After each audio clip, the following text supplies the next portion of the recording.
Well, welcome to 2026. I hope you all had a wonderful holiday and a happy new year. As per usual, when there's a Phineas and Ferb hiatus, I like to give a then to now recap. But since this is the season finale, we're going to keep it super short. Timestamps are provided, of course, if you'd just like to skip to the beginning of the reactions. Now, the reason I do these preambles in general is that I'm not like most React channels, and I wouldn't really classify myself as a React channel much at all. And yet at the same time, doing these Phineas and Ferb reaction videos has been by far the most fun I've ever had on my YouTube channel, period. That said, I'm thinking about covering various social issues, as they are still quite a large passion of mine to discuss, and I hope to really do so after the Season 5 reactions wrap up. They're not going to be as grand of a scale as my multi-hour video essays. By the way, I've actually uploaded a Redux version of my very first one. It's essentially giving my mental health journey throughout the year 2022 with more up-to-date information and personal views. Now, from the end of November to the holiday season to now, I would say that New Year's was quite a happy time, and there were a few other happy instances here and there with some positive interactions online, but there was a lot of other things that have happened that definitely were anything but. There was the tragic sudden death of my sister's future mother-in-law, meaning she won't be physically present at her wedding later this year. It was literally just a here 1 minute, gone the next situation where a vital organ of hers just completely shut down pretty much out of nowhere. It's essentially one of those situations where nothing really could have been done to prevent it. And it really goes to show you the finality and mortality that we all experience, in that we may suddenly not wake up tomorrow, even if everything's seemingly okay, seemingly healthy. It's not really something that needs much to discuss, other than the fact that I am absolutely going to be living each day going forward like it's my last, though I do feel I've been doing that already, so not much has changed in my day-to-day. I'm just going to keep doing what I keep doing. I also want to say that I've enjoyed my New Year celebration much more than Christmas this time, as I actually got to spend it away from my family and with my university friends. I very much enjoyed myself actually being able to have more progressive conversations with like-minded people in person. I really do hope to have more of these in-person hangouts and find more people in my real life that have more progressive and down-to-earth, realistic, compassionate, empathetic views of the world. And that brings us up to now, where I'm back in university for what will hopefully be my final semester of my master's program and of university overall. After that comes the job hunt, which will be an experience to say the least. I may give some more insights into this in future videos as well, so if you're interested in any of that, do stick around. Hit subscribe, hit the like button, hype up my videos if you'd like. I don't say this all that much, but I will mention it here. If you're still listening to the preamble, that means you're interested in what I have to say, which I really do appreciate. Alright, the preamble is done. Let's get into what we're actually here for today. The final 2 episodes of Phineas and Ferb Season 5, with episode 19 and 20 releasing back-to-back this time. So what I may do is either split the recordings in editing into 2 individual videos, or combine it all into one grandiose reaction video, depending on its length. We'll see how I'm feeling, and it will be dependent on how the plot lines of the episode go down. I also may not be recording at my usual time, depending on when I actually get access to the footage. From episode 12 to 18, because I had a little bit of hiccups with episode 11, I've been able to get access to them right at midnight on Saturdays, with the episodes being released on the Disney Channel in the mornings around 9 a.m. EST. This time though, the final 2 episodes are premiering at 7 p.m. on a Friday, the same week that I'm recording this, which I'm recording on Monday. I like to record these preambles in advance so that once the reactions do go out, I can just go straight into it without having to record an intro during that time, because I want to get on that right away as soon as I can.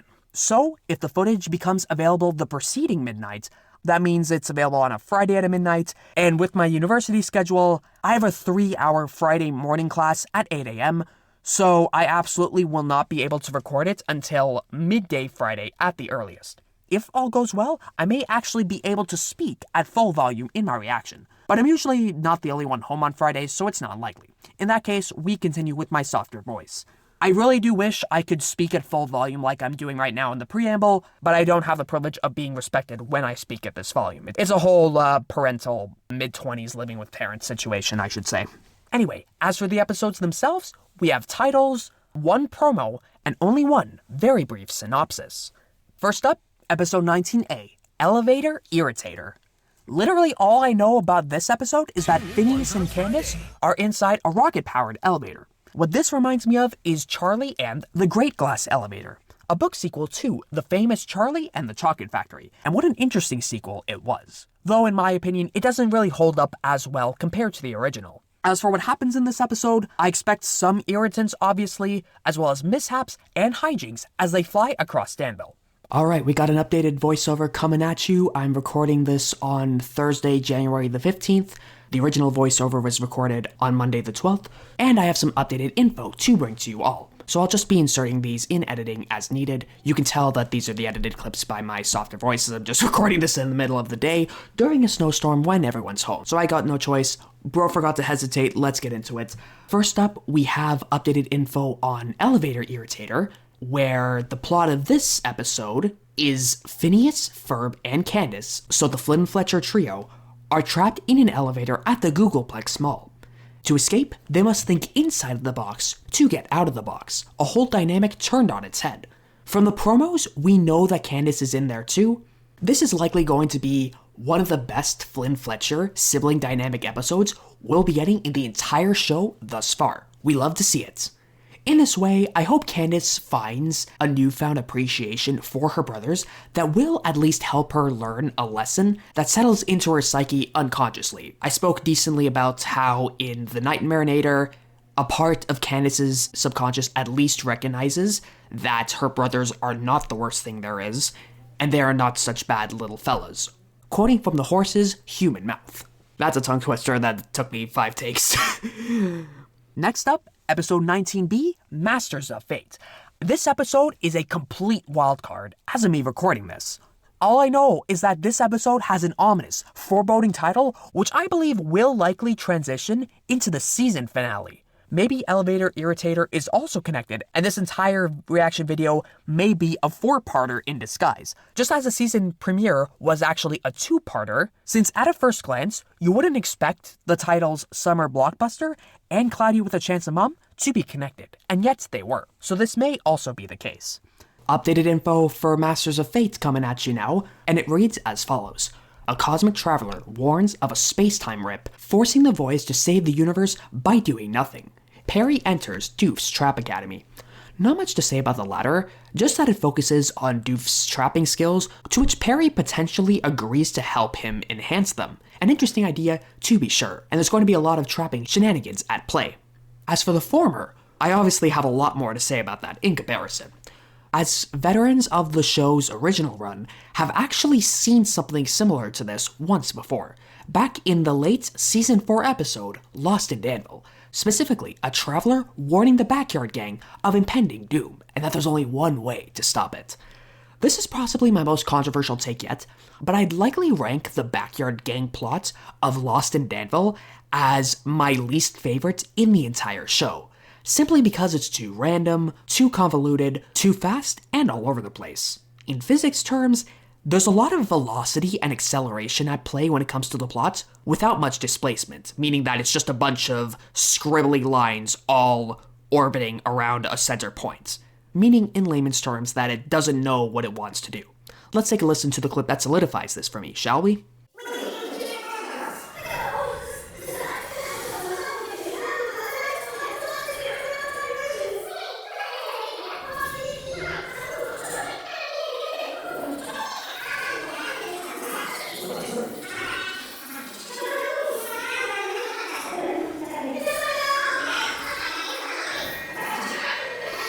Because I'm you from the future. She's no one from the future. That doesn't even make any sense. I'm with Isabella on this entire situation. And it's really disappointing, as screenshots like these that I'm showing to you now should have had a long-lasting impression in my brain. But they simply just don't for these reasons. On the flip side, the Doof and Perry plot of this episode is incredible, and the line "authority call" takes the cake. It's one of the best lines in the entire show. so that subplot of it overall makes this a middle tier episode at most. I'm thinking a C tier is as generous as I can give it, though I may somewhat change my formal evaluation on it if I ever were to do one. Now, the golden question is, can Masters of Fate be that redemption arc? It's not a high bar to clear, as what I've just described, but let's hope that it aims for a high score. It also features the Hadron Collider that just randomly appeared in Bended Like Doof, so I imagine we'll get something similar to Into the Spider-Verse in terms of its role as a plot device. And finally, about this episode, the concept, the proposition, the request of doing nothing may prove to be Phineas and Ferb's biggest challenge yet, as this situation may expose one of their greatest weaknesses.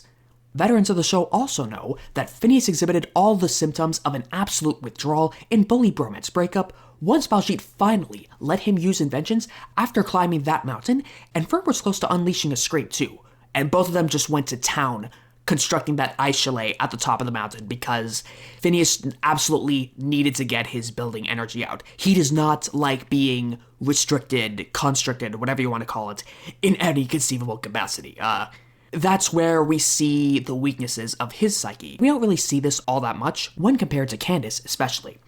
And I quite like the episode Bully Bromance Breakup, so I have faith in this plot, the plot of Masters of Fate, to serve at the very least a pretty solid dish. Maybe it's here where we'll see Milo Murphy and friends, or maybe in the finale. As for the finale, episode 20's title is Venpocalypse the Musical. That's right, the non-irrational fear from Heinz Doofenshmirtz, revealed in Across the Second Dimension, becomes not only mass manifested, but musically as well. From the synopsis, it is Doof's doing, whether by accident or in an attempt to face his fears, or perhaps he got over his fear prior to the events of the episode, and he decided to build them to help him take over the tri-state area, and things went horribly wrong rather quickly. That's how Doof do. Also, what's really interesting in the synopsis is Doof saves Norm. 3 words that speak volumes as to how Doof has developed as a character outside of being evil. Norm has really grown on me throughout Season 5 and has really shone like a beacon as Doofenshmirtz's comedic relief in the latter half.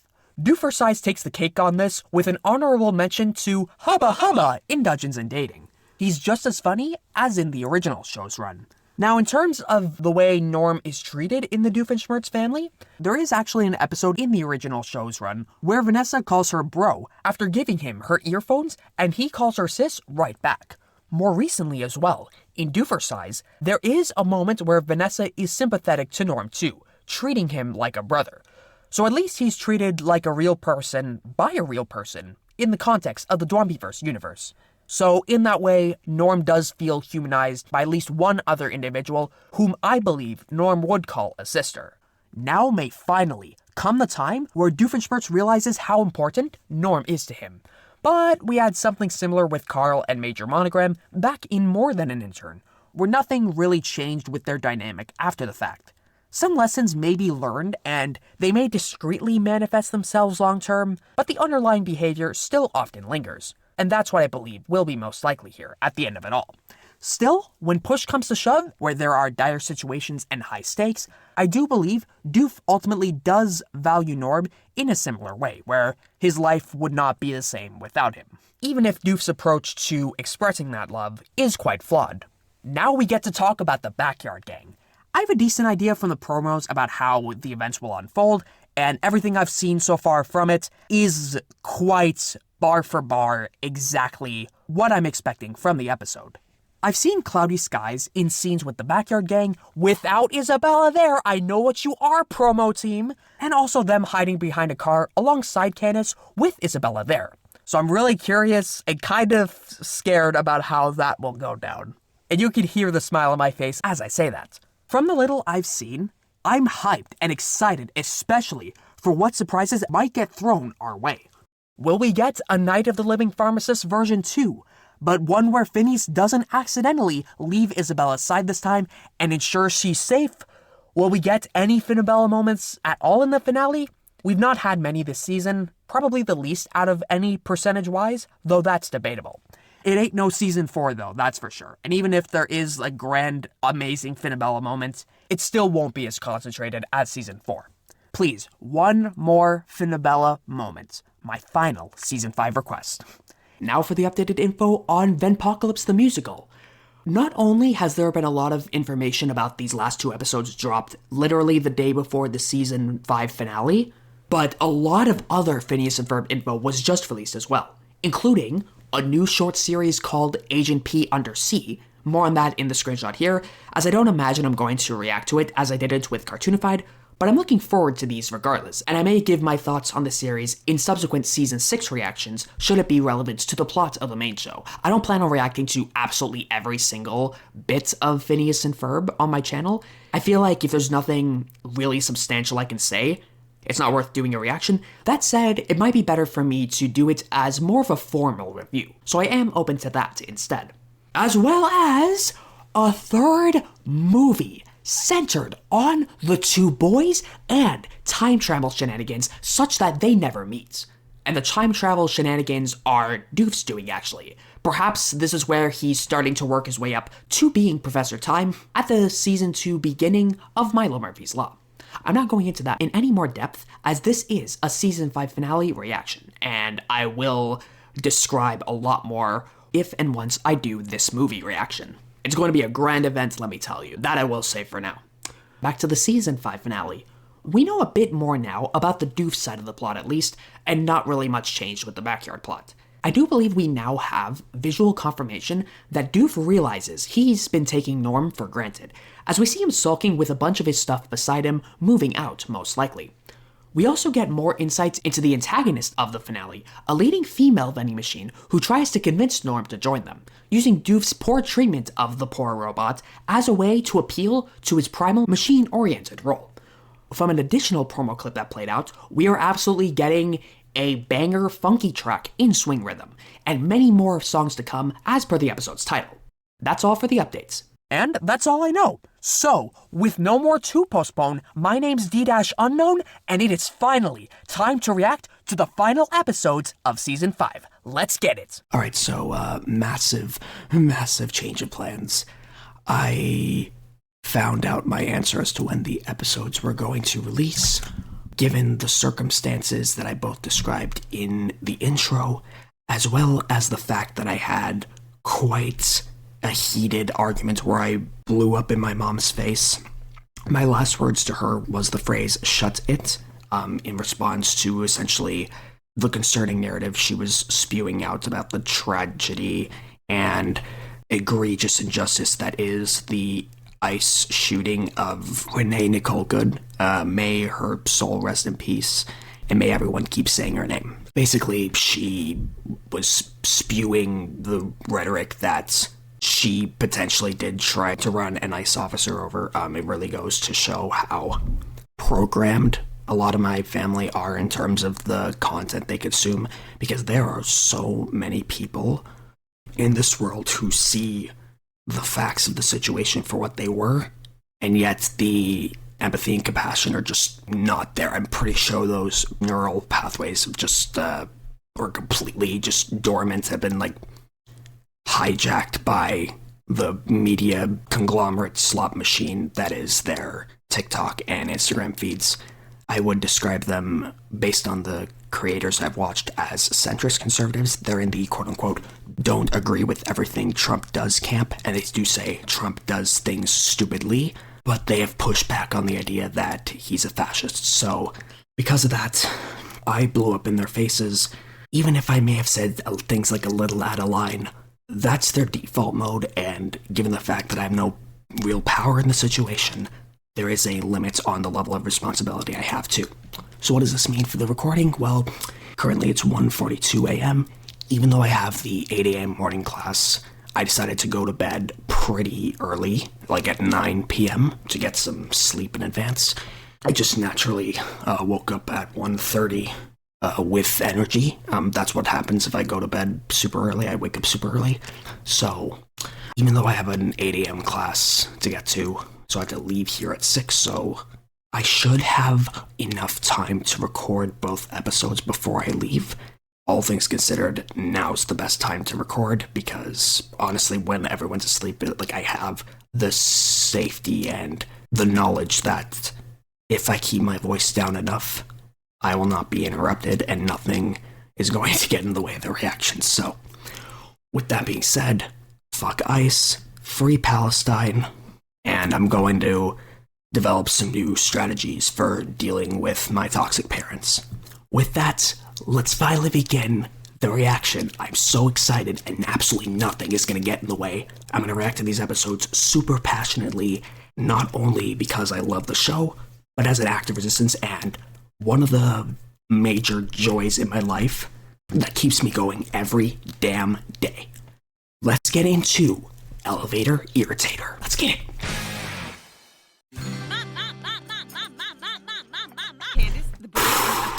That was a lot of moms. I'd say upwards of 10. I'm gonna go back to count them. 5, 6, 7, 8, 9, 10, 11, 12. 11, yep. More than 10, actually. I will say I also, in terms of, it's a random detail to point out, but the character's mouth shape, there's been a noticeable increase in how a parent's chin lines have become. It's typically with like a gently curving, wavy mouth, typically has a chin line underneath. I am very well versed in these types of faces. In fact, I'd probably say even in the original show's run, I have been making those faces a decent amount of my life. Interestingly, Linda opens with "the boys aren't up to anything," and that's going to be a very key theme in the next episode. So here we go again with the clever matching of episodes based on their corresponding themes. The thought and strategic planning of the Dwampiverse crew cannot be overstated. I've said it before in the reaction series. You know what's up. Let's continue. They are. Look at that. What? No, who cares about that? Nice. Eyes on me. How do I look? Same as always? Yeah. Red shirt, white skirt. Almost become your Almost signature become. look handle. Almost become. That's so funny. That's pretty much it. This? Yeah, okay, so she's in Jeremy mode, which does make sense with the synopsis. Candace is trying to make a date, so from the episode's split personality, we know she's just as passionate about busting the boys as she is with Jeremy Johnson. The earrings, let's go. That thing. The Tiny Cowboy farewell concert. Okay, so Tiny Cowboy, another band we have not actually heard of, I think, at all throughout the season, though I vaguely recall a poster being somewhere at some point in the season. So a farewell concert. Is this the retiring of Tiny Cowboy? And let's hope that they're probably all on good terms, because this isn't a love handle situation where the band suddenly split up to a dwindling fan base. Where are the earrings? They tie the whole outfit together. Chop, chop. Did you just chop Chop me? No, maybe yes. Yeah. Sorry. Yeah. This is just huge. Yeah. I'm gonna be late. Okay. Yeah. I like how Candace walks it back, and her mom is actually understanding with that smile. Fortunately, what the events that happened last night, I cannot say the same. The earrings. The earrings. The dangly ones? Yeah. If those are the ones you want, you can find them. Yeah. This is great. Look at these. I love the mouth bulging out the sides of her face. In YouTube poops, this is something you can play with and have an absolute blast. Honestly, modern day cartoons doing it, they kind of learned a thing or two from YouTube poops. It's one of those things where it just subtly shifts the culture of media as a whole, just as Phineas and Ferb has, especially with the nickel jokes, because some people know of the nickel jokes without even knowing their origins. When that happens, you know you've created a monumental piece of media that echoes throughout the generations. My dresser. Okay, she just went, ew! The sound effect. No footsteps, just the whoosh. That's how fast she's going.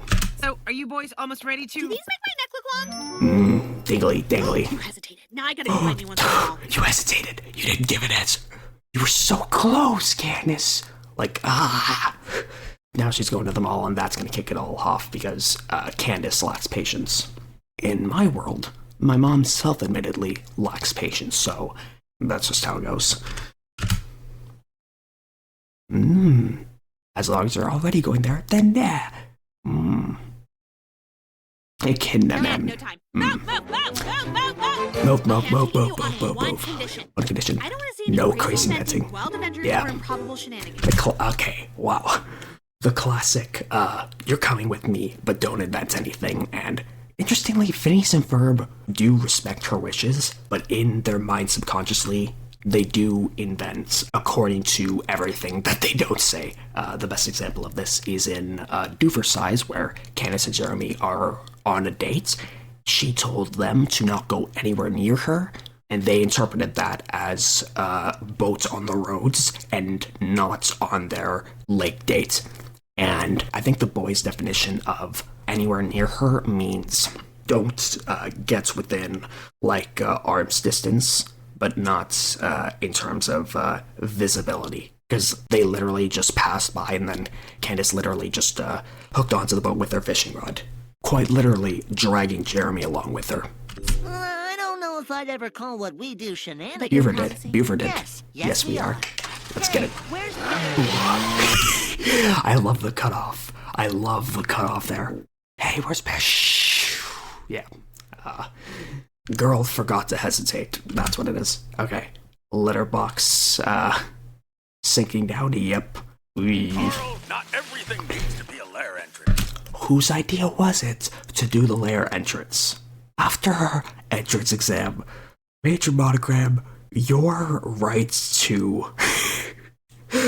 oh god. Your right to complain to Carl about lair entrances is, like, not 6 feet under in the entire Mariana Trench, because you also at the end of that episode told him to examine all the international lair entrances, so Carl himself checked this at one point. I feel like I'm calling out pretty consistently throughout these reactions. At the mall still existed. They did everything on the interwebs. I love the modern references. So easily distracted too. I'm perfectly attention span is cooked. Ooh, a cat is friends with a snake. Yeah. Let's do it. Alright, do you have gives up to at the mall. Industrial cleaner. Yeah. Industrial, just classic broom and dustpan. Alright. Mission accomplished. I took To you the I'll pick you mall. up. Bye. Bye. Whoosh. Oh, look at that smile. We're gonna go back to admire these frames, and we love the very, very, very curved upward smile. The curvature is very much higher than usual. And we love how the mouth is raised. That's very much a funny face to make, of course. What are you doing? Shoot. Looks like we're all going the same direction. Yeah. And here it comes. Yeah. 14 minutes left to get to Jeremy. Yeah. Let's do it. Here it comes. And they're all pushing the same button. Alright. And then Doofenshmirtz comes out. I love not even you don't even need to transition scenes. Doofenshmirtz is just gonna pop out literally as they go in. It's beautiful. Alright. What's he up to? Wow. That's crazy. Oh, they're both gonna be trapped in elevators. I am utmost pleased with this conundrum. Let's do it. Uh-oh. Oh, no. Oh, no. Oh, no. The panic. Just as Candace did, quite a low-pitched scream, like a big back in the season premiere, at the beginning of Cloudy with a Chance of Mom, listening to Candace's meltdowns are rather delicious food, I will say. Delicious. No. Hey, did the elevator stop? Wow. So the screaming from Doofenshmirtz was just because Perry was trying to stop him. Depowerator. What was he planning on causing an outage for the Googleplex Mall, and in what circumstances is he going to say the phrase, that's when I'll swoop in and take over the tri-state area? I wonder how it all connects. Or will this be a plot where he literally just says it and tries to make the connection somehow? I remember that episode where we was trying to justify it in his head by making so many Venn diagrams. I don't know which one it is, and I don't have time to look for it right now. Depowerator. Yeah. Yeah. My depowerator would turn off Little out of order, but Doof's just gonna describe it now. the power in all All the other stores. so the kids would have to shop at my new pop-up. Alright, so he's doing a ye old spontaneous pop-up stand in the malls, which are quite frequent. There you go. Yeah! Fashion over comfort, absolutely not. I very vehemently oppose this statement. Comfort over fashion any day. That said, Doofenshmirtz is absolutely slaying. We love how Doofenshmirtz is much more so an LGBTQ plus icon in the Tumblr spheres especially. Perry Schmertz goes crazy on Tumblr, and folks can say what they want, but Perry Schmertz surrounds us, it penetrates us, and it binds the fandom together. That's how it goes. Sorry, not sorry for pointing that out. Fashion over comfort, yeah. Form over passion, for everything. Damn, look at him slay. Look at all these. Look at all these fits. Let's read these. Form over fashion. So fashion over comfort, then form over fashion, and then fashion over everything? Let's check the order. Fashion over comfort. Fashion. That's just over everything. Great, that's different. That style, wow. Look at these fits, the timing. Les Schmertz, ooh. That rolls off the tongue really well. So, Doofenshmirtz is doing a whole fashion stand. Doofenshmirtz lovers are going to eat this up. I don't know who Tumblr's Sexy Man 2025 went to, because this episode is releasing in January of 2026, obviously. The top two contenders in my mind were Doofenshmirtz and Mr. Antenna. Because Deltarune is just so massive also on Tumblr, I wonder when the Tumblr Sexy Man contest is going to be, because I don't know if Doofenshmirtz is going to win 2026 from this alone. That said, the internet works in rather mysterious ways.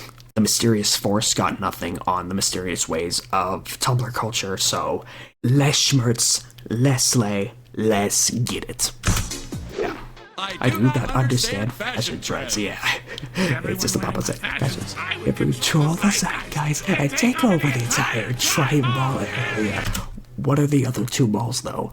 The tri-mall area was the bi-mall area, so what's the second mall? And where's the third adjacent mall? Right over there! I love screaming right over there in that phrase. It works in so many ways, just like, obviously, the Tri-State Unification Day, which is the origin of that, and also the Tri-Swamp area. Yeah, a more manageable goal. Was going to scale down even further, just for today. Just try to work his way up, more so over the long term. In a way, I respect the game, but also wonder if he's going to be charging reasonable prices for these fashion fits, because in this economy, yeah. And given the fact that he also overcharges, make millions, and then use that money to take over the tri-state area. But anyway, we got a more pressing problem, in that you cannot press buttons to escape, so Doofenshmirtz, Perry, and the Flynn Fletcher siblings are all trapped in elevators. I'm so excited for this. Yeah. Yep.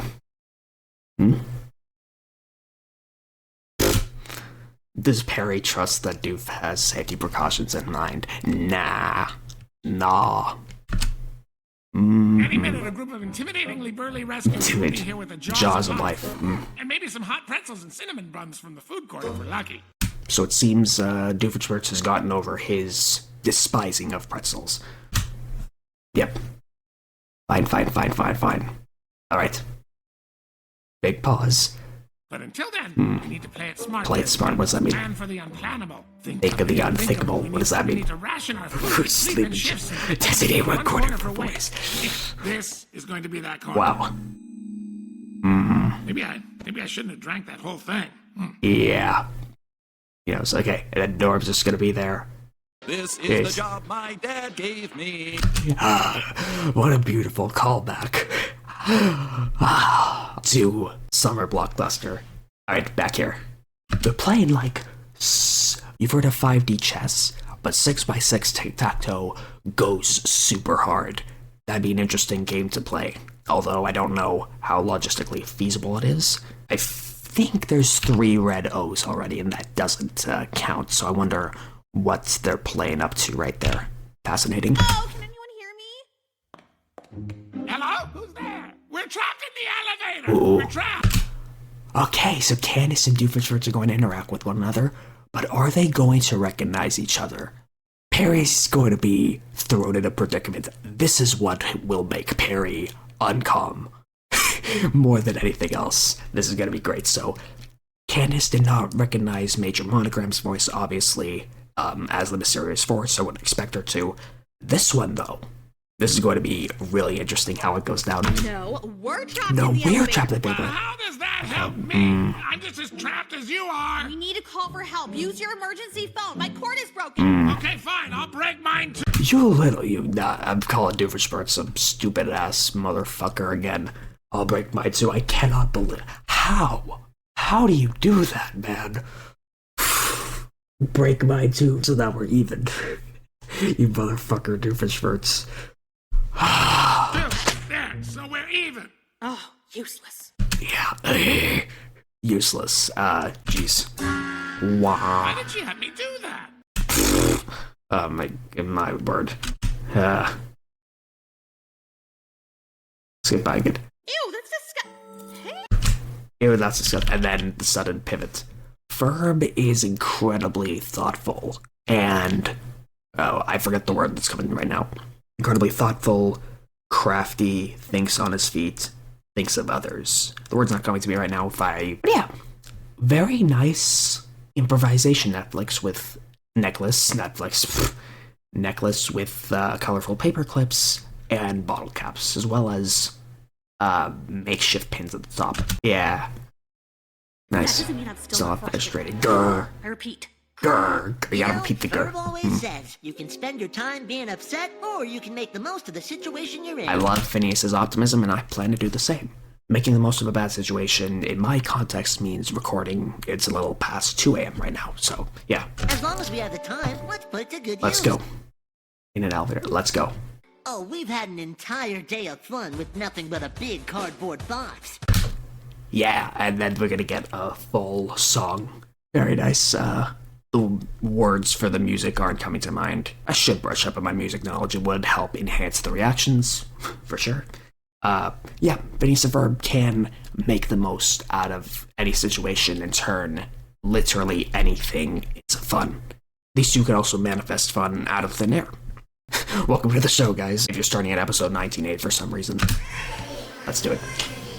Classic rock track, let's go. Play hide and seek, pretend the floor is lava. Nah. El Cava, I don't know what that is. War drama, yep. Look at those fixes, expressions. Oxford comma, nice. Nice. Nice. Rochambeau. Another word for rock, paper, scissors. There's the teeth shot, yeah. I gotta pause at the teeth shot. I saw a screenshot of this on Twitter earlier. I want to try migrating off Twitter as much as I can, though, given that show news is there, I will have to still check in with it, but I am in the works of phasing that out. Check out my Blue Sky, guys, d-unknown.neocities.org for all my socials. It's a handy one-stop shop, a central hub for all my links. Look at those choppers! We've never seen Phineas's detailed teeth, and I've never seen his teeth that big before. I don't even think I've seen anyone's teeth that big before, except arguably Candace. Funny enough. We need braces, yeah. Look at that. Oh, look at that. Look at that 45-degree profile where you don't see, like, the side of his face, but you see, like, it's Phineas facing a diagonal. Look at them. He's such a creature here. And that's a kind of smaller smile and a lot of empty space on the face and just like a moderately raised eyebrows. Like, if you take the eyebrows out, he's making a decently different expression. The eyebrows can be quite the enhancer, but sometimes I feel like you don't need eyebrows to be expressive and you can just use the eyes. It really depends on the situation. Everything's being nailed here, and Candace is just really trying to yank out the elevator door. Each other's teeth. We need braces. Opportunity knocks. Where did football come from, though? Where are they getting these objects?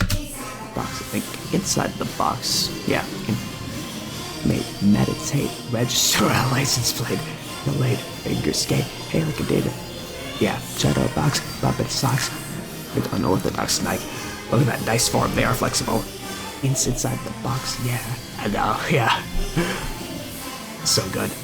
It's great. You gotta think inside the box. Yeah. Stop! Enough! You're driving me nuts! Yeah. Keep it down. Damn. No problem. Okay, so I'm pretty sure Perry knows that they won't be able to see him, so he's not too worried.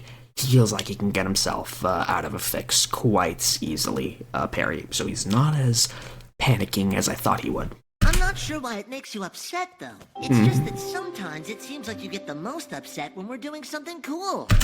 It's so good. Phineas is becoming more emotionally intelligent and aware. The steps are coming there. I'm so happy. My wishes for the Flynn-Fletcher sibling dynamic are indeed coming to fruition. It's so good.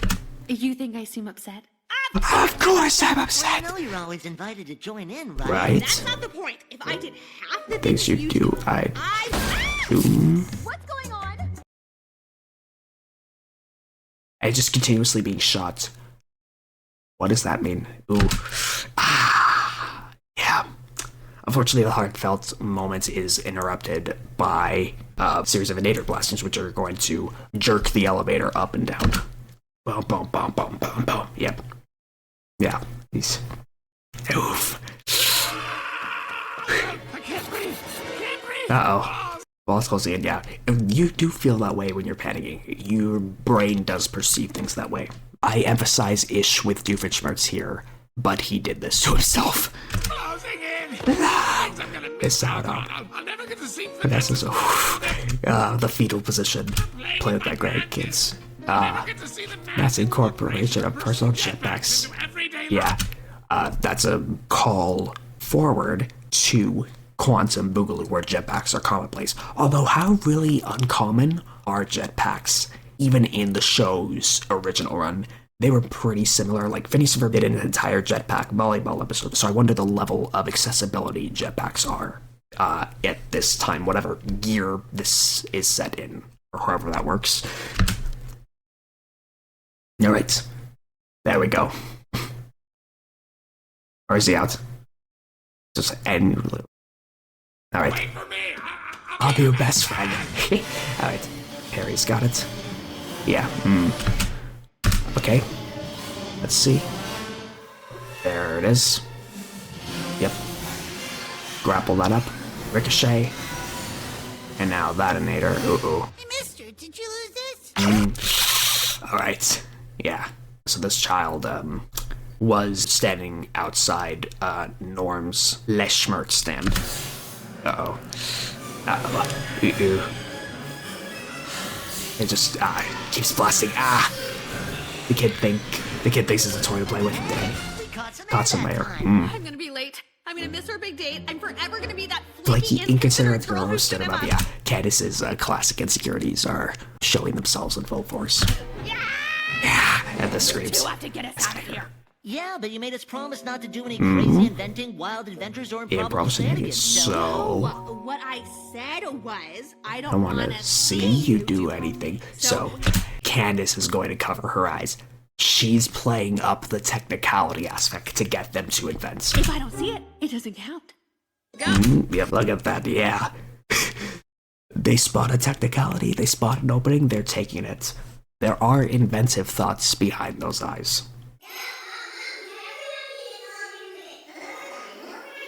Let's get it. Oh, I love the xylophone quirky, worky song. It's great. Elephant trumpets. It's Phineas and Ferb. Come on. Is that truck backing up? But then even Doofenshmirtz realizes it. Come on, Perry. Yep. Strategically timed jetpack. Once again, jetpacks are quite accessible in everyday life, so...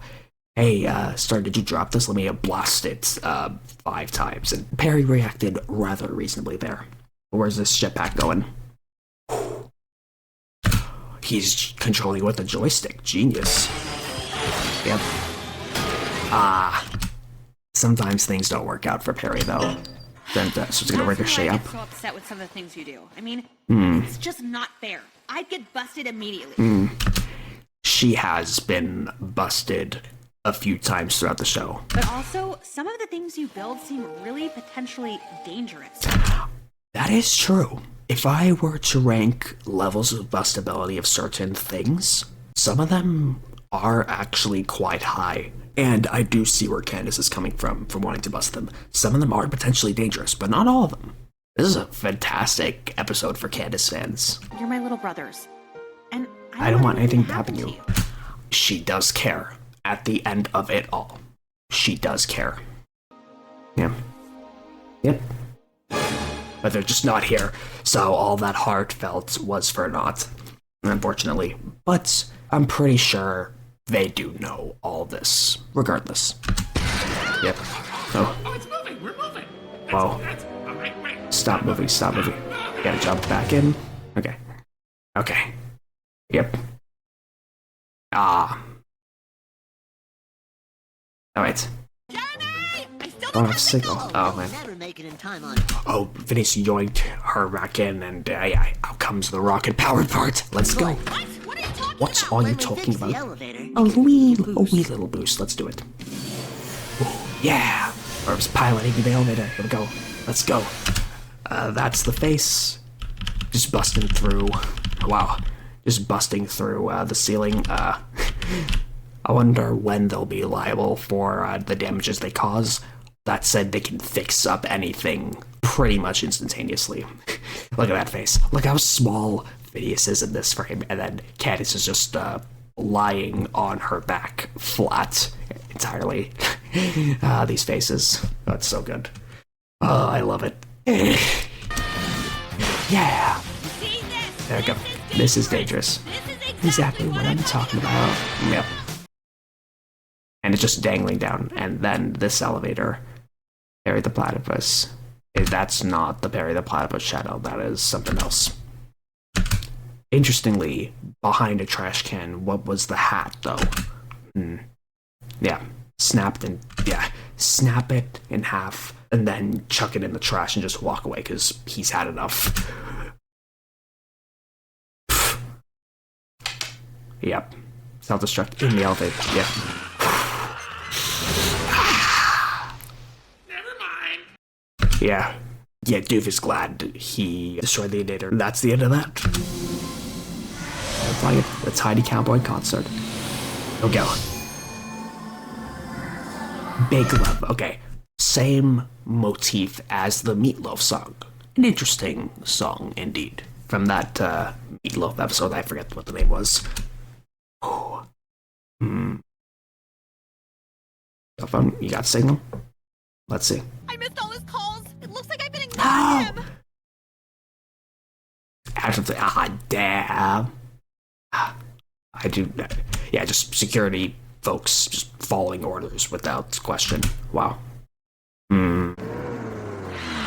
Candace! Candace! Oh, Candace. I'm so sorry. So they're both so sorry. Yeah. Jeremy was a character I didn't really connect with, even in the original show's run. Like, obviously, I didn't dislike his presence. It's just, he's a solid character, but hasn't really stood out among all the other characters. I love how they're giving Jeremy a lot more expression and a lot more emotional versatility in this new season here. It's great. Some folks like that he's the calm, cool, and collected one.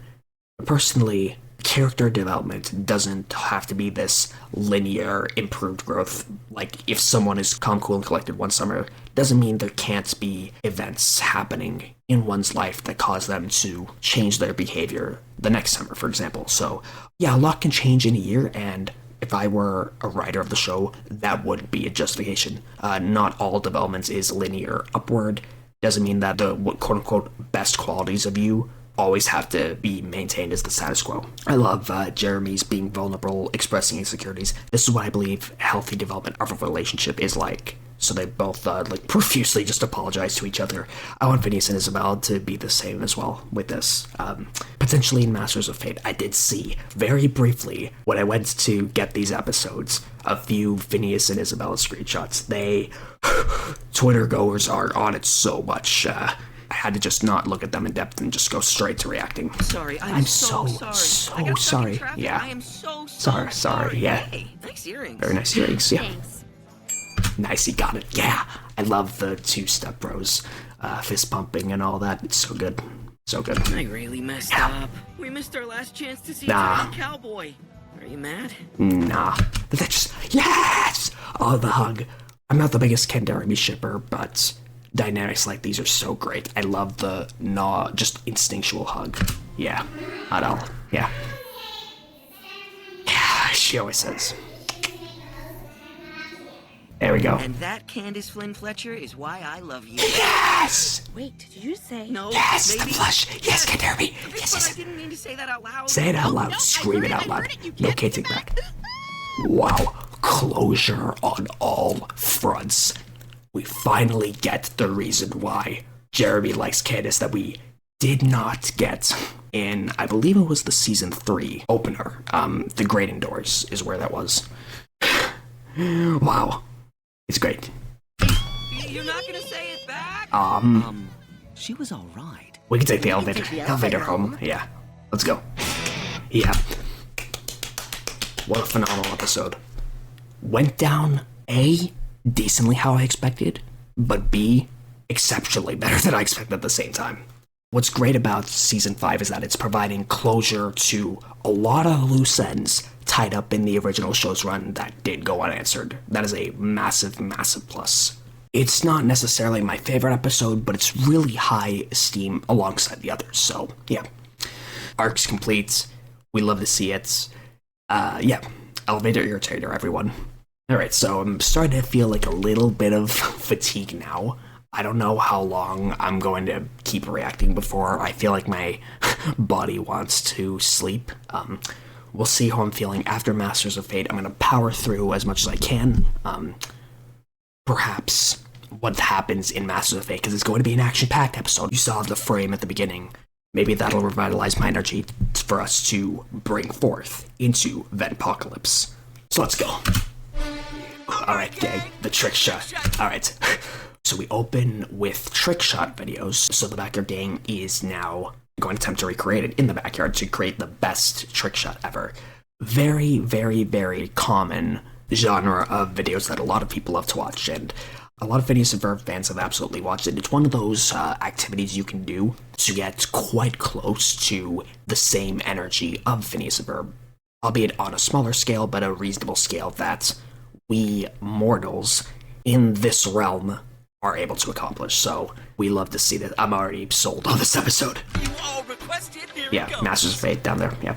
1, 2, 3, 4. Ooh, bounce on books and an oscillating cup. Does anyone else Very think nice. we could do better than that? Of course. Whoa, yeah! Wow. Whoa! Wait, Yep. Wow. They didn't even need an invention for that. They just cut to it. Can we do better than that? Like, in terms of not, it was celebrating. I gotta go back. So, oh yeah, the moves. Okay, you're just mimicking them. Yeah. I am not acrobatic. I am not flexible like that. does anyone wow. else think we Yeah. could do better than that? Just snapping. Look at this. So we got Phineas breakdancing. I think Ferb just twisting his head. Isabella doing backflips. She's locked in with that pose, ready to go just whoa, whoa, whoa. And then, I wonder what Buford's gonna do. Yeah, just flip, flip, and then Buford's gonna roll. I think rolling's probably the best I could do. Yeah. Yeah. I was referring Yes, to of the course, trick always shot. fantastic. That's so easy, yeah. Watch me toss this tennis ball up. With the garden. Alright, so Buford's gonna toss the tennis ball, and every time he does, if I had a nickel for every time Buford tossed a ball and made trick shots and it hit a Hadron Collider, we'd have 2 nickels, we'd have 2 tennis balls. And given that it even happening once is weird, right? The Yeah, tree and into it's the the birdhouse. 1. Okay, the garden gnome again. Reference back to out of character and also Gravity Falls, obviously. Birdhouse, yeah. Yeah. And now it's into the Hadron Collider again. Did I say birdhouse? I meant Hadron Collider. Always forget that's there. Always forget that's there. Okay. It's just on the road. It's not elevated clearly. And it's literally made by the neighbors that are working on it. Wow. I always forget that's there. It's just there now. Uh-oh. Helen. collider. No, just not gonna try. A rip in the time. See, I'm continuing. Read it. A rip in the space time. A rip in the space time continuum. It's on the gate, so. And they are none the wiser, completely unaware of what's about to happen and what will transpire. I wonder where Baljeet's at. I also saw in one of the frames that there was a cloned Baljeet as well. I wonder what that's about. We'll see what happens. Like a duplicate Baljeet in a different costume. We'll see. New store called Almost Antique. Check out the competition. Yeah. We sell them as official antique, so an object needs to be 100 years old to be classified as an antique. I wonder what the actual definition of it is, and if that's the time threshold. Yeah, for it. The time threshold for it. Keep it down. Yep. Alright. Yes, here. Okay, Baljeet's not here yet. Yeah. Alright. So, no one said fate, and that's Baljeet's fit. Fascinating. So is the original Baljeet in this costume, and then a cloned Baljeet is just in his regular overalls? We're about to find out. Oh. No, we didn't. Baljeet? I am not Baljeet. I am the Master of Fate. Okay. Is this... Which character is this from? Is this a Space Adventure character, or is it a different franchise entirely? Because we know how Space Adventure went down. And what a space wreck I viewed it as. How's he doing that? Oh, look at that. Look at... Oh, I paused in a beautiful frame. Look at that. Just, like, the eye expression, the teeth, and hand on hip. Hand out. How's he doing that? Wow. Yeah. Space was a costume. to travel the universe So good. and to monitor for near impossible events that could destabilize the universe's very existence. Come again? Yep. I like how Isabella's leading the charge here. It's so good. Unlikely just occurred here. Yeah.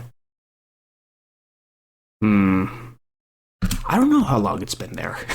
It was just there one episode and then not there in others, but yeah, what else do we expect from the show? Yep. I don't know. Looks to me like you're auditioning for another space adventure movie. Well, I am not sure what that is, but perhaps a little proof of my abilities is in order. You, do me a favor and take 2 steps to your left. Now! Okay. Yeah! Oh god. I heard the very brief echo of something falling from the sky that would have landed where Isabella was. Baljeet saved Isabella. Watch this, and also I love that face. Once again, the line underneath the mouth, with the wavy mouth. That's what's... Roast turkey. Wow. Ooh. Okay.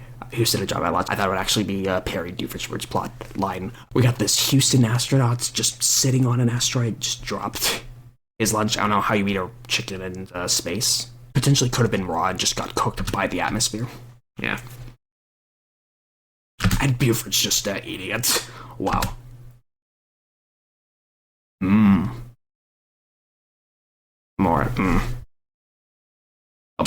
I think Isabella's thoroughly convinced now, more than anyone else. I think Baljeet hit his head on something. And something would have hit Isabella's head had Baljeet not said anything, so...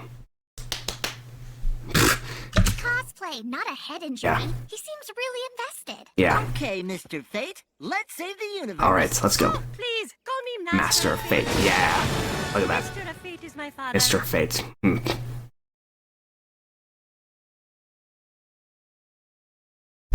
Gotta figure it out. Only if success is near impossible. Ooh, so near impossible. But interestingly, blue is the color of the impossibility. Let's color check that. Yep. A little bit more purpley than I'd expect. But yeah, that's how it goes. Let's do it. Alright. What's the Perry plot? No entrance, just, yeah. No entrance. Ooh, performance review. Oh.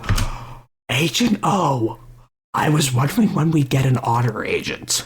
For those who don't know me, my favorite animal is otters. I particularly like Asian small-clawed otters, and I'm also a big fan of sea otters as well. Otters are incredibly agile and versatile. Like, I would say just as much as the platypus is. So, this is going to be so fascinating. So, I'm going to enjoy Masters of Fate more than I thought I would. I wonder if we're going to see a more adorable side to Agent O, because although they are adorable, for example, certain subspecies, like different breeds is not the right word, different subtypes of otters, I don't know my nature terms, like the giant Amazon otter, they can take on crocodiles, predators, like 4 times their size. They are vicious creatures, and you do not want to mess with them. It requires very special care to handle otters. But the best of the best is so adorable, and it's one of the other joys that fill my life and make it whole. Also, I just realized that I actually do know what the Perry Doof subplot is, and it's Perry boosting his trap avoidance game. So Perry's motivation for doing so is to beat Agent O at the Alka performance review. His biggest strength is avoiding traps. Yeah. Something you, well, avoiding traps, yeah. Okay, Perry doesn't avoid traps, he gets out of traps. He stinks at avoiding traps is so true in most contexts. That said, when Doofenshmirtz has a series of traps, Perry really does know how to navigate them, but not by avoiding them a lot of the time, although he has triggered some traps without being caught by them. Majority of the time, though, he gets himself out of traps, but he can't avoid them entirely. That's the motivation. Trap. All the season 5 traps, yeah. All the frames, yeah. Yeah. We've established a temporary trap training truce treaty, or the quintuple T's, yeah. Alright, so the truce treaty, basically, it's Doofenshmirtz and Alka have an established agreement. This is part of the LARP, let me tell you. So Doofenshmirtz is going to help Perry dodge traps now, which will work to Doof's detriment. Some more alliteration there for you guys. We love it. Ta-ta-ta-ta-ta. Not good at acronyms. Okay. Off to Doofs. There we go.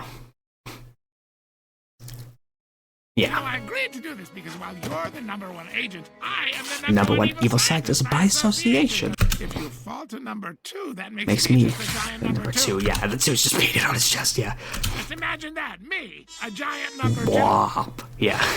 Alright, here comes the rift. Looks pretty impossible, right? My probability meter will be the There we go. See, these frames, for those who don't know, I do daily comic posting. This is a Baljeet frame that I would see in the comics with that very page tinted flare behind the helmet. It's great to see this in episode form.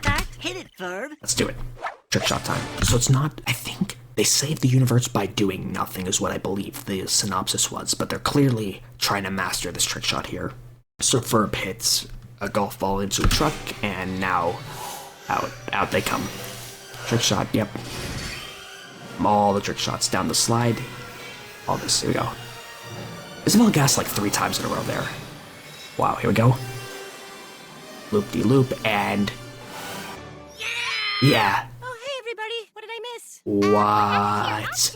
That's not the real Baljeet then, isn't it? Uh-oh. Uh-oh. Also another front-facing and downward-looking Baljeet. Costume. Oh, who's this handsome devil? What? Oh my... She said, oh my god. Oh my god, and then... She literally hit behind Phineas! But yes! Yes! Oh, I'm loving this. Yeah! Yeah! So good, I love it! Happened to your costume? What? Costume. Oh, who's this? Is this a devil? Oh. Two bounties. This is my nightmare. Here it comes. Or 3. Or nightmare 2. You really are the master of fate? Of course I am. And the universe is still in... So there's just Master Fate, so clearly trick shot clearly not possible enough. Wow, the revelations are crazy. Isabella said, oh my god. I'm saying, oh my god. And she literally ran behind Phineas and grabbed his shoulders. Yes! I did say one more moment is my final request, and by all technicalities, that request did come to fruition. Though, I would like to see something in Venpocalypse, please. I think my request may have specifically been to there, but I can't remember. I feel like it was, though. Who knows? It was a sure thing. Designed to succeed. Yeah, that was, yeah. Yep. Starting from scratch. Let's do it. And now comes the exercise. Wow. What a sequence. But on the subject of impossibility, like, they do the impossible so much that it's kind of now an oxymoron where the impossible is made possible by them so much that it kind of flips the meaning on its head. It's a little more difficult to define what impossible is, given how much is indeed possible. I have a whole spiel I potentially could do about it, but I'm not twisting my brains in knots at 2:45 a.m. is what the time is. We got reactions, dude. That's a trap. Yeah. Ooh. Yeah. Ooh, a whole entire trap track. Yes. Step. Yeah. Excellent rock track. This would have been a great spot to put a trap track, and trap is an EDM genre. I'll flash a definition of it on screen, but I'm not going to pause it all that much for song sequences. Let's do it. Better watch your step. Don't be looking like a rookie. You know it. Then touch that cookie in the net. We want to win. Let's try it again. Yeah. Recommendation. But don't care if you enjoy the conservation. If you're careful, drink a little competition. Yeah. If this is a trap track of the moves, and you do this event. Pit, that's a snap, that's an old underwear, that's a wound, that's a bait, don't open that gate, that's a ploy, that's a lure, make a detour, that's really mortifying, man, you're not even trying, you're trapped, that's right, you're trapped, you're Vincent Celsi, just a Fahrenheit, you're trapped, dude, you're trapped, no, you're trapped, yeah, this isn't really working at all, he can't dodge anything, yeah, wow. Perry cannot dodge traps to save his life. I cannot go back to analyze every single one, there's too many. Yeah.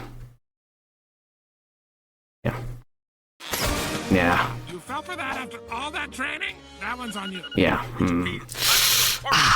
Like, Perry's very well versed in a lot of skills, but dodging traps entirely is not one of them. One of his weaknesses. I love how those are being explored. Head over to Danville Rec Center at once. Well, I've done about all I can do. One more hydration break for the road? No tricks. Yeah. As your trainer, that reflects more poorly on me than it does. Yeah, damn. And it's okay to not succeed at every performance review. Being the best of the best all the time is unobtainable, and you're going to lose yourself before you ever reach anywhere near that goal, because nothing will ever be enough to satisfy you in that regard. Yeah. Entirely up to chance, so yeah. Build nothing. We can't influence the outcome. Wow. Wait for the shot to make itself. Because the chances of a ball somehow ending up in this cup on its own are nearly impossible. And that's what'll save the universe, yeah. So, this Master of Fate character is just here. It's not Baljeet. Wow, that's nuts. That's nuts. Wow. And now they're just gonna sit and watch and do nothing.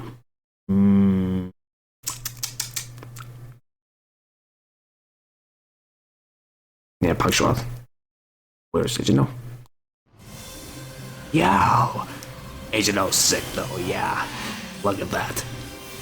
I wonder what the pink dust is from. Yeah. Nice. Entrance 9 out of 10. Agent Otter. Damn it. I thought Agent O would be a good sport. He's not. Oh, that's why they call him Agent O! Oh, But Doof is just driving on him. He's not giving up on his nemesis. More Parish words than I thought, for sure. He's violating. Oh, the nah. Yeah. What do we expect? Alright. Trapinator. Ooh. Yeah. Final test. Alright, Agent O.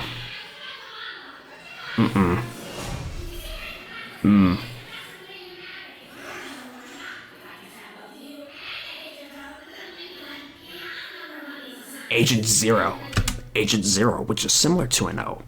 I like Doofenshmirtz's thinking, even if it's not entirely thought out. In terms of Doofenshmirtz, hype thinking this is what I would expect, and actually exceeded my expectations in that regard. Numbers there, yeah. I got it. Pew, pew, pew, pew. Now, can you trap Agent O is your biggest challenge. But then, yeah. Always eyeing that self-destruct button. Alright. The rift is coming. Can't we build something? Do nothing to influence the outcome of the event. But Isabel, see, yeah. Uh-oh. Oh, the rotation! We don't see that all that much. We saw it last in dinner reservations. Wow, look at that effect, yeah. Yeah. That's the rift. I need delicious sky chicken, yeah. Here we go. Okay. What happens now? Tennis ball gets launched. Okay, a tennis ball bounced off the sidelight. That's new territory for us. That's not a beam, so it doesn't add to that count. And I stopped keeping count after the beam ricocheting back in episode 3. Almost antique air balloon, and the ball's gonna bounce off it. They were doing the Norm foreshadowing so cleanly. Look at that happy, friendly Doofenshmirtz cardboard cutouts, and Norm's fantasy of wanting to play ball with his dad. I love you too. Yeah. And then it's gonna hit the gumball machine, casino, ball pitchers. Yeah. Otters are semi-aquatic. Look at Agent O. Yep. Yeah. Alright, out comes the ball. Eat it. Ball ricochet, bounce, trap release. Alright, and now the self-destruct one. Alright, the ball ricocheting skills are off the charts. Perry's got trick shots well.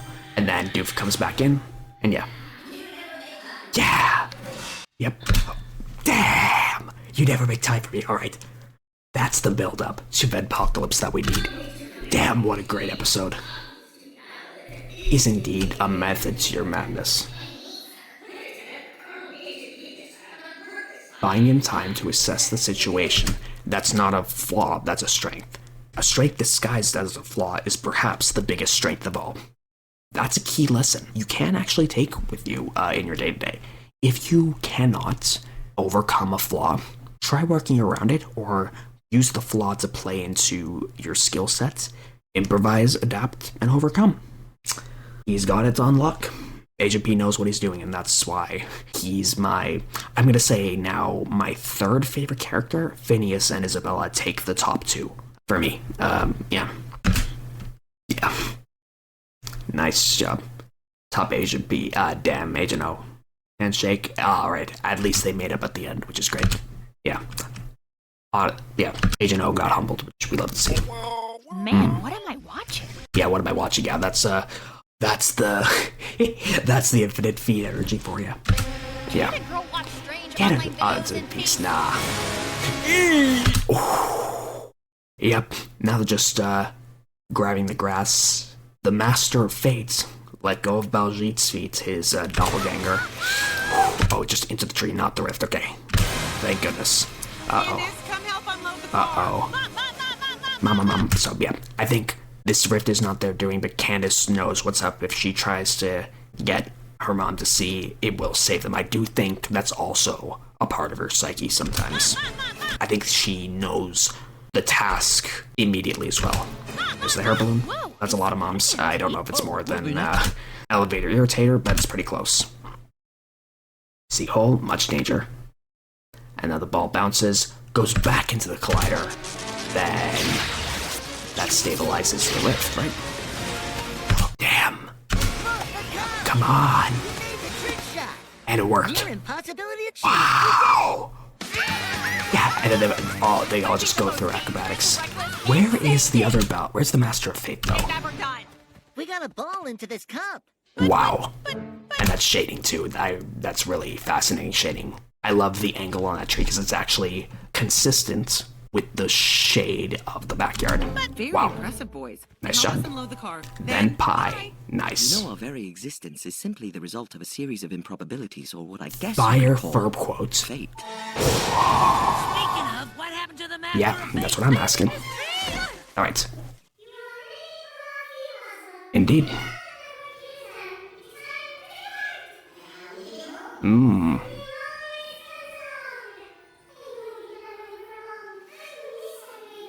So will we.